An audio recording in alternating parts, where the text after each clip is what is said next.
الشیطان الرجیم بسم اللہ الرحمن الرحیم الذی خلق السماوات والارض وما بینہما فی ستۃ ایام ثم استوى علی العرش الرحمن فاسأل به خبیرا وَإِذَا قِيلَ لَهُمُ اسْجُدُوا لِلرَّحْمَنِ قَالُوا وَمَا الرَّحْمَنُ أَنَسْجُدُ لِمَا تَأْمُرُنَا وَزَادَهُمْ نُفُورًا۔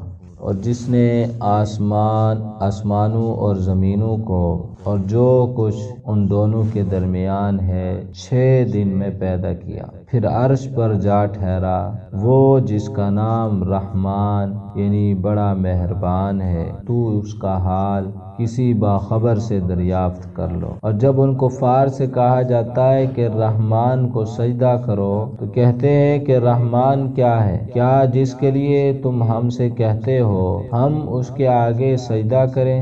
اور اس سے بدکتے ہیں اور وہ اس سے بدکتے ہیں۔ اس آیت میں اللہ تعالیٰ نے پہلی آیت میں تو اپنی قدرت کو بیان فرمایا، خالقیت کو بیان فرمایا کہ اللہ کی ذات وہ خالق ذات ہے جس نے آسمان و زمین کو پیدا فرمایا، اور جو کچھ آسمانوں میں جو کچھ زمینوں میں ہے سب کو اللہ تعالی نے اپنی قدرت کے مطابق پیدا فرمایا ہے۔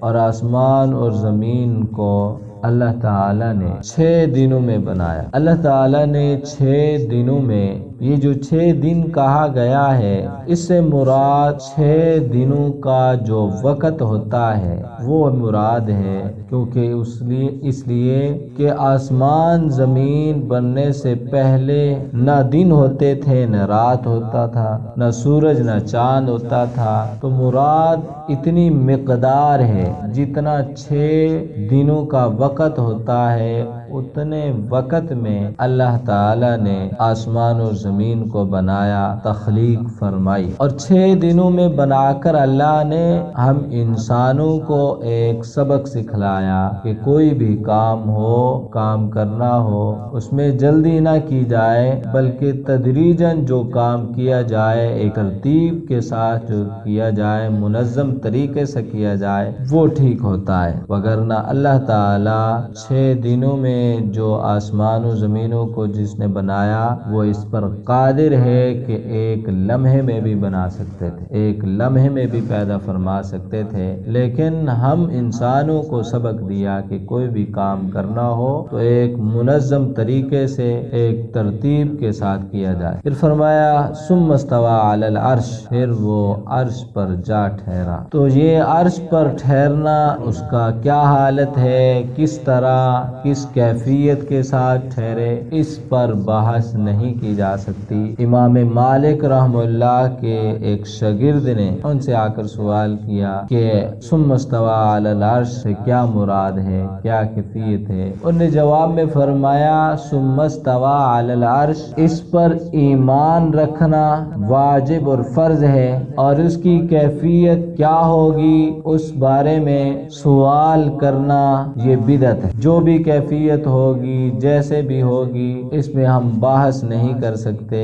وہ اللہ کے علم میں ہے، وہ کیا کیفیت ہوگی، بس اس پر ہم ایمان رکھنا ہم پر واجب اور فرض ہے۔ الرحمن فاسأل به خبیرا، وہ اللہ جس کا نام رحمان ہے یعنی وہ بڑا مہربان ہے، فرمایا فاسأل به خبیرا، تو اس کا حال کسی باخبر سے دریافت کر لے۔ جب ایک آدمی کو کسی بات کا پتہ نہیں ہوتا تو پھر اسے چاہیے کہ جو جاننے والا ہے اس سے جا کر پوچھ لے۔ اس لیے فرمایا کہ اللہ کی ذات وہ ذات ہے جو رحمان ہے، بڑی مہربان ہے۔ اگر کسی کو پتہ نہیں ہے اس کی ذات کے متعلق تو جو جاننے والے ہیں ان سے جا کر پوچھ لے، پتہ کر لے کہ وہ رحمان کیسی ذات ہے۔ دوسری آیت میں فرمایا کہ جب ان کفار سے کہا جاتا ہے کہ رحمان کو سجدہ کرو تو کہتے ہیں کہ رحمان کیا ہے؟ کیا جس کے لیے تم ہم سے کہتے ہو ہم اس کے آگے سجدہ کریں؟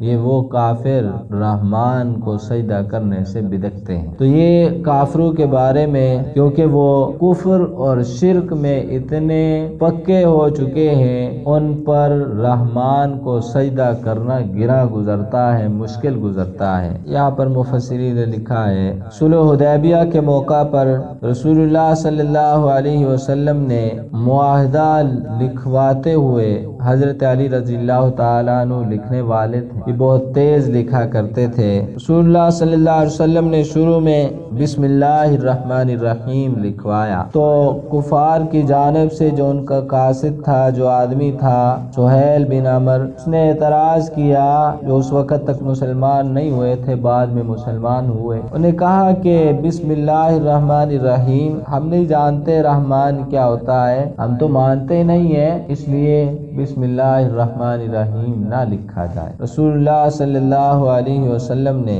فرمایا کہ دیکھو، رحمان کو تم نہیں مانتے، رحمان کو تم نہیں جانتے۔ انہوں نے کہا کہ بس اس بات کو رہنے دو، ہم مانتے ہیں، ہم پہچانتے ہیں یا نہیں پہچانتے، بس یہ نہیں لکھو۔ رسول اللہ صلی اللہ علیہ وسلم نے اس کو ختم کرا کر یہ لکھوایا بسمک اللہم۔ تو اس میں رحمان کا لفظ تو نہیں آیا، لیکن اس کی مراد، مقصد وہی پورا ہو گیا۔ بسمک شروع کرتا ہوں میں اس ذات کے نام سے، اس اللہ کے نام سے، اللہم۔ تو بہرحال اللہ کے رسول صلی اللہ علیہ وسلم نے اس موقع پر فرمایا کہ بسمک اللہم جو ہم نے لکھا، اس میں ہمارے لیے کوئی نقصان نہیں، ہمارا مقصد پورا ہو گیا کہ ہم نے اللہ کے نام سے شروع کرنا ہے، وہی لکھ دی۔ لیکن وہ کافر اور مشرک لوگ رحمان کے نام کو بھی پسند نہیں کرتے، بدکتے ہیں اس سے۔ اللہ تعالی ہمیں سمجھنے کی توفیق عطا فرمائے۔